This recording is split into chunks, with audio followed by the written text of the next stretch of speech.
pre-Christian era Rome. The empire had grown beyond its means, and the rule of the Senate elders had begun to fray at the edges. Hey everybody, it's Six. Just doing another playthrough here of a classic Shadow of Rome on PS2. I remember this game, like I said, from about 20 something plus years ago. So I remember some stuff and I remember very little at the The same people time. of Rome were exhausted, continually defending her from hostile neighboring states. One thing that I definitely remember about this game is that it was unapologetically violent, especially in the Colosseum. It got crazy.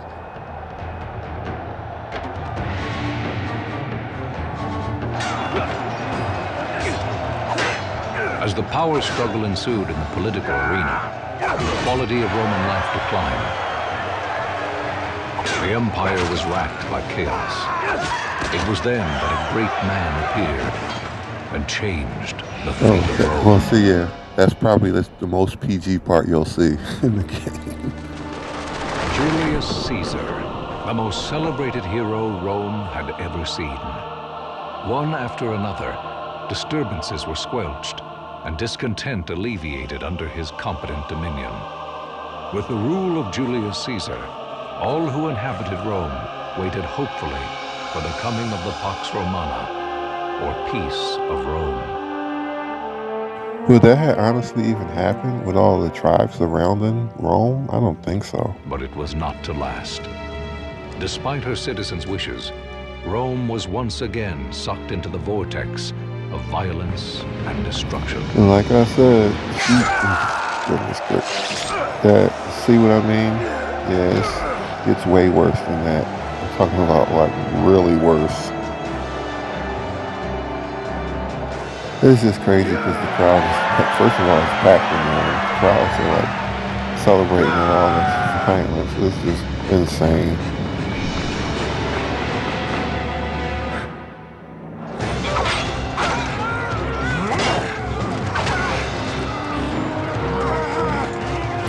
And I remember Octavian is the character they just showed before this screen popped up, and Agrippa, the soldier that you play as. I think he was a centurion in the Roman army.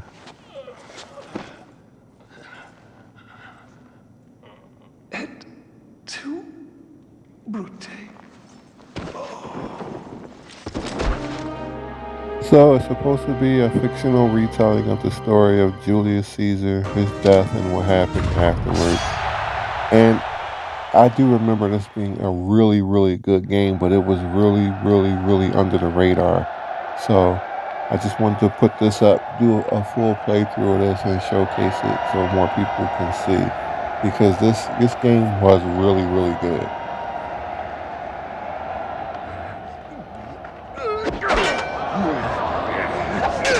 Also, I remember the character Octavian, he was played by a voice actor that I remember. He did the main character for Dark Cloud Part 2, another game that was really, really good on PS2.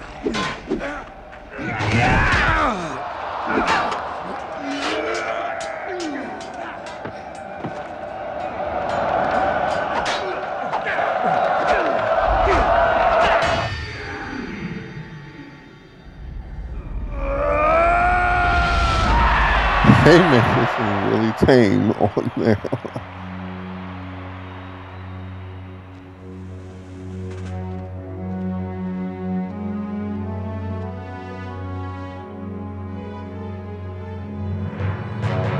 It's over. You're on, Agrippa.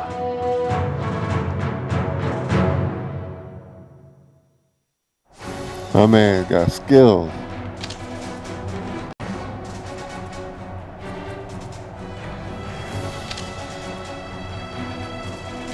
Okay, so he's basically explaining the layout of the arena. So it's either way, it's gonna be really bad.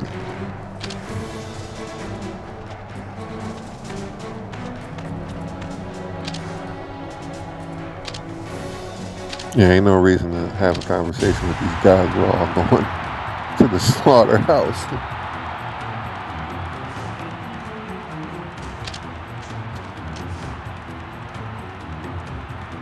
I definitely remember the combat was really crazy, but it was really well done though. There's so many different things you could do. Like that guy just threw dirt in my face.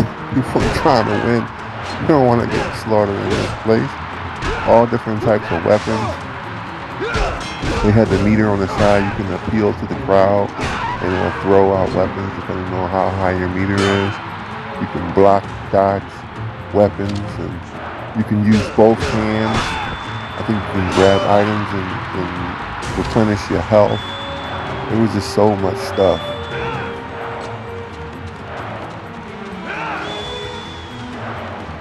The one cool thing I did like about this is that it's an arena, so it's not just you fighting everybody. You see, they're like fighting each other, running away. You'll see guys with like limbs that just don't work. You'll just be running with hanging arms. It's just crazy. It's so violent.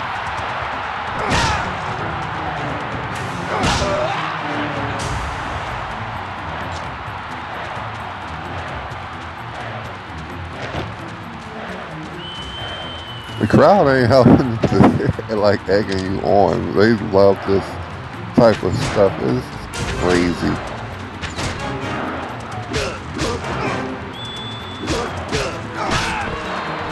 Yeah, like I said before, you can use two weapons, one in each hand. Then you have like the two-handed weapons. Like I have a bow and arrow now. I can use that, or I can have the shield. There's also like the giant size weapons you'll see later on. It's just such a variety. It was really cool.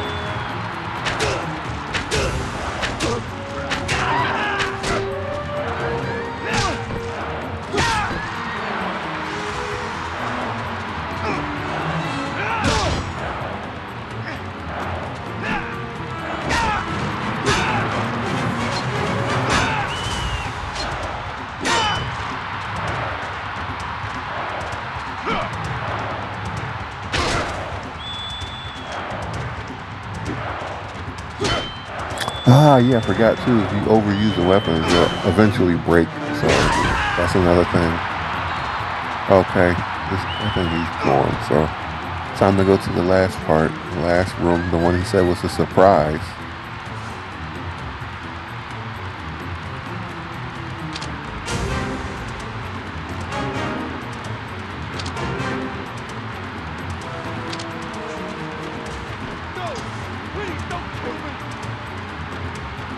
See what I mean? This game is crazy. Oh man.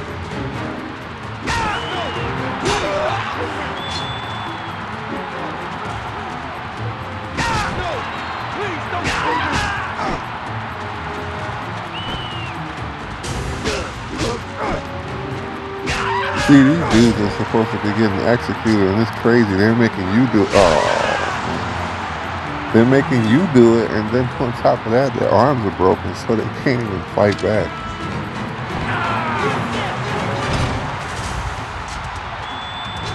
The fact that somebody just had it in the crowd is really disturbing. Look at the goodness gracious, that is insane, man. This game it's crazy. It was good, it's just it was really, really wild, I'll tell you that.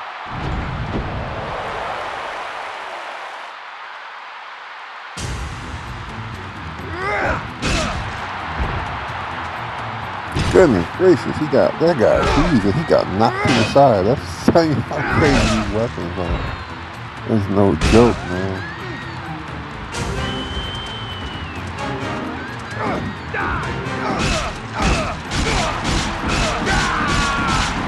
Yo, come on.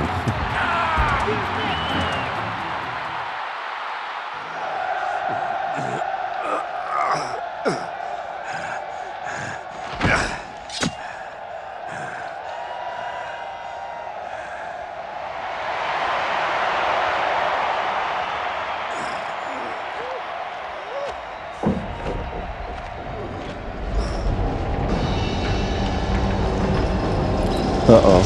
Thanks. That's my cue to leave.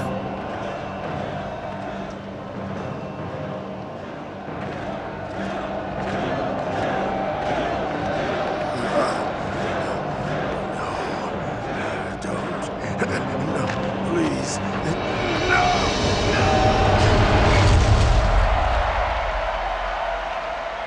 I refuse to end my days in this place. Not like that.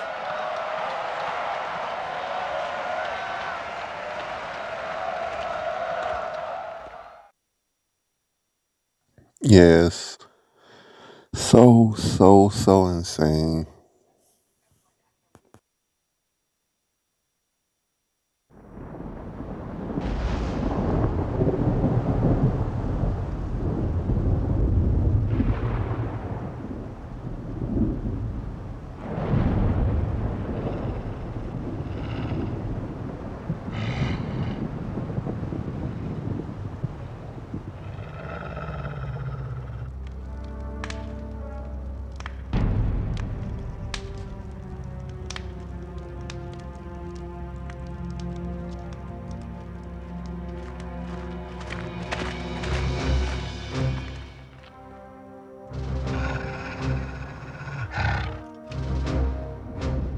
See, there's a gripper right there.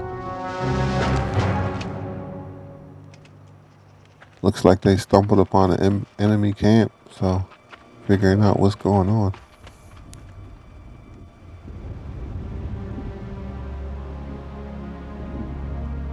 They have been here as well. Centurion Agrippa.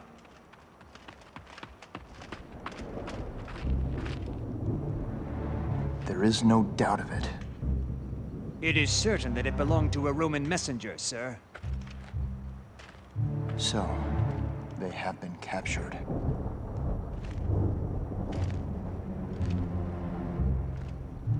It has not been long since they left. We shall separate and look for them. Yes, sir.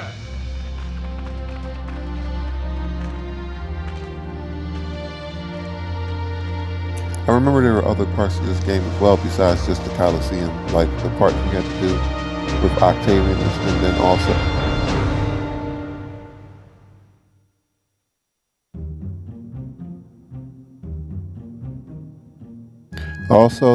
there's a lot of storytelling through text as well, and also a lot of the parts where you're exploring the game, you'll see text instead of actual voiceovers, but that doesn't really take away from the game though.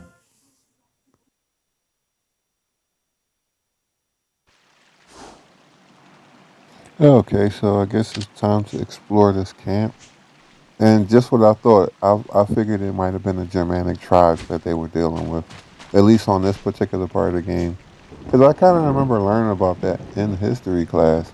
So I guess they're taking, like, even though it's a fictional version of Julius Caesar's death and it's like its own type story, they're still using some historical references, which makes it really interesting because it's just, I liked it.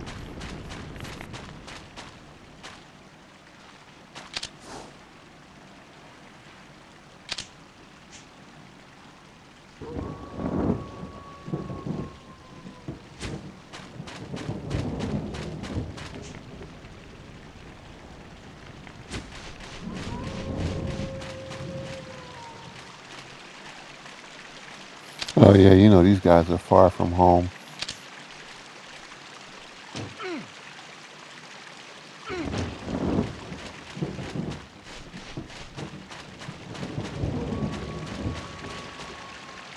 Okay, let's progress this story, see what's going on.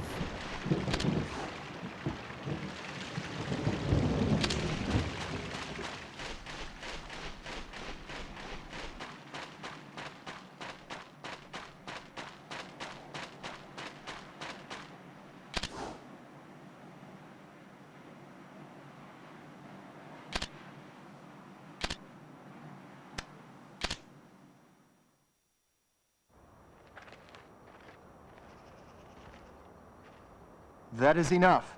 Let us move forth. Centurion!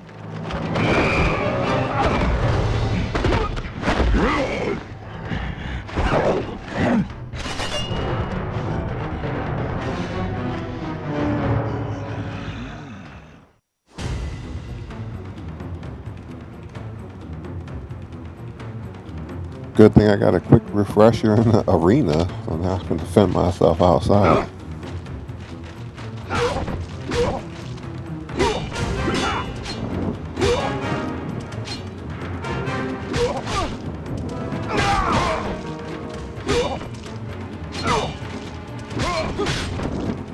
Yeah, I got the other soldiers to help me too this time around, so this is cool.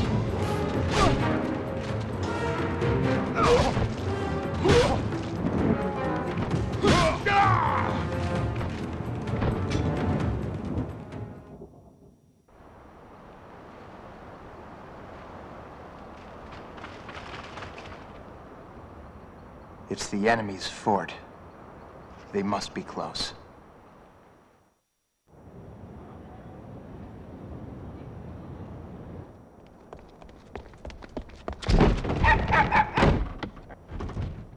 Oh, cool. We're going to Octavian's part. We must hurry. The cremation of the assassinated Julius Caesar took place in the Foro Romano, as the raging flames reduced Rome's former ruler to ashes. All who looked on were struck by the poignancy of his all too early demise. Hear me, my fellow Romans. And here comes Cicero, champion of the Senate. We, the members of the Senate, have found the man responsible for the grotesque slaying of our hero, Julius Caesar.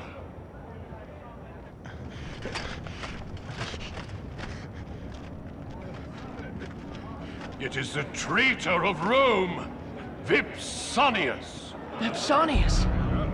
That is Agrippa's father! It cannot be! It is not true! I did not kill Caesar!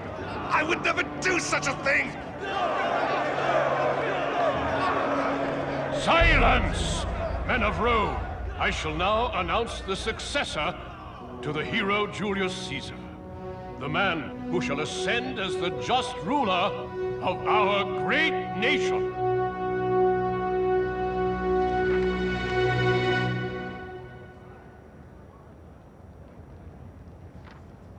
Antonius!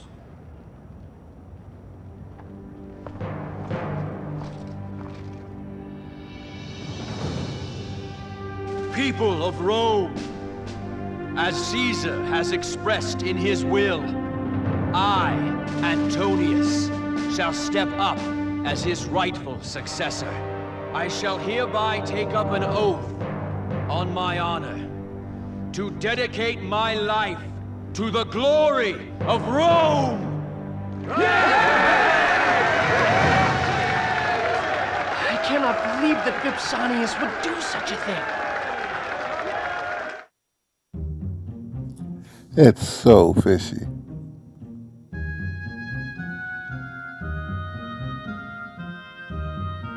So, Octavianus, you will be trying to figure out the conspiracy of who killed Julius Caesar, while Agrippa's trying to figure out what's going on with the Germanic tribes.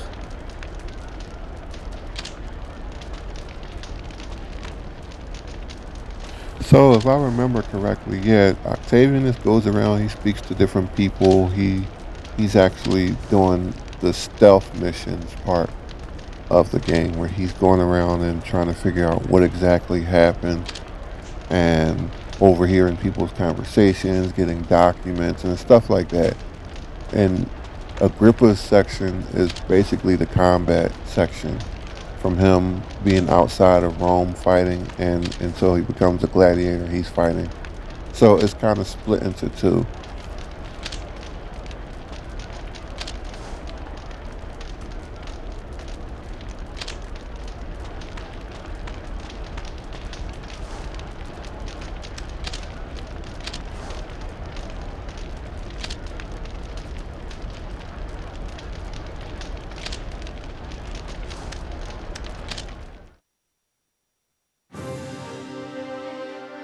Okay, it's time to find some answers.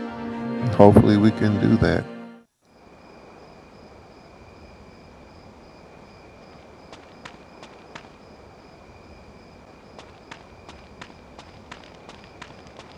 Makes sense. The first place he would try to go to would be the Senate House to try to get some answers from somebody there.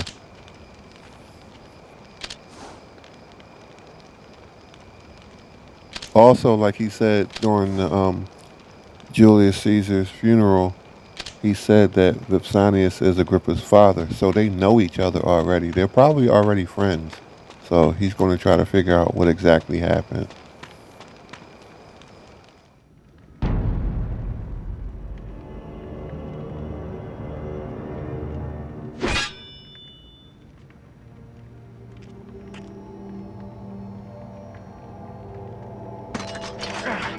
Come on, Octavianus. That's not how you approach something like that. Are you serious? This is not a child's playground. Yo, Anthony Hopkins. Please tell me, is Vipsanius the true murderer of our Caesar?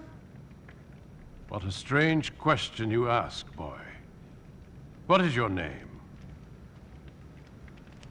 I am Octavianus, nephew of Julius Caesar. Ah, Oh, crap. his nephew. Well, I regret to tell you that I witnessed the deed.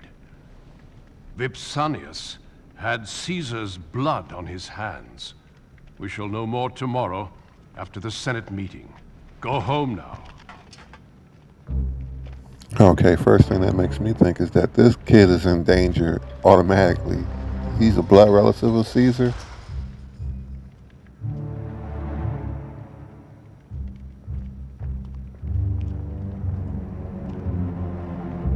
Why would Agrippa's father slay Caesar? I must speak to the Senate. This must be a misunderstanding. What troubles you, young man?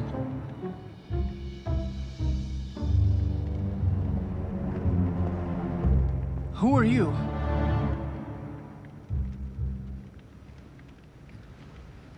Have you forgotten old Pansa, good Octavianus? I've forgotten.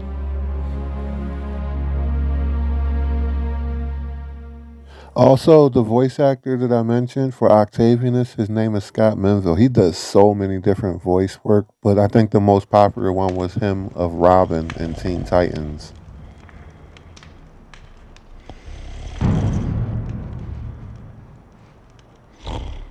Ah, looks like Agrippa and the crew have found the hidden camp, but this is where we're going to stop. Thanks everybody for watching, and stay tuned for part 2, coming very soon.